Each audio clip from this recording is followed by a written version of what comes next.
Monsieur le Vice-président. Madame Muriel Roch-Etienne. Merci Madame la Présidente, Monsieur le rapporteur. L'Institut franco-allemand de recherche de Saint-Louis est financé paritairement par la France et l'Allemagne depuis sa création en 1959.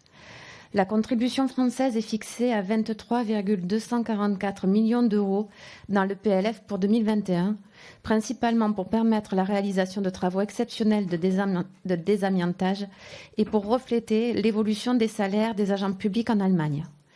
Sur ce dernier point, il semble que l'Institut est confronté à des difficultés de recrutement et de fidélisation des chercheurs allemands, notamment en raison du coût du travail élevé en France, au point de mettre en péril relatif le caractère paritaire de l'Institut. Quelles seraient vos préconisations pour y remédier ? Merci. D'autres questions ? Donc je cède sans tarder la parole à Monsieur le rapporteur pour les réponses. Merci beaucoup, chers collègues, pour ces questions. Merci, Madame la Présidente. Je vais y répondre dans un ordre un petit peu inverse à celles qui ont été posées. Je vais commencer par la question sur l'Institut Saint-Louis de ma collègue Muriel Roch-Etienne. Effectivement, il y a eu un bilan de fait par cet institut. Vous savez qu'il y a un institut franco-allemand, un bilan qui s'appelle l'ISL 2020, et bilan qui est plutôt excellent, mais qui n'est pas exempt de marge de progrès. Parce que on peut considérer que l'Allemagne n'exploite pas l'Institut Saint-Louis autant qu'elle pourrait le faire, et autant notamment que la France.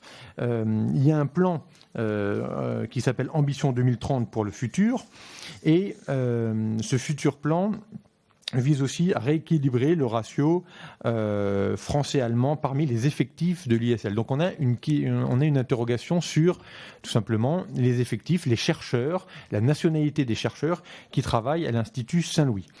Alors, pourquoi est-ce qu'on a une problématique ? Parce que tout simplement, les règles de droit social et de rémunération impactent la situation matérielle des chercheurs en fonction de leur nationalité et surtout du lieu où ils résident.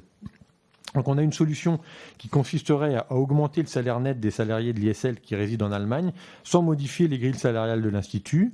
Ces grilles salariales, elles ne dépendent pas complètement de la nationalité, mais le salaire dit net, c'est-à-dire, vous savez, net de charges sociales et net d'impôts sur le revenu, est plus faible pour un salarié de l'Institut résidant en Allemagne que pour un salarié de l'Institut qui réside en France.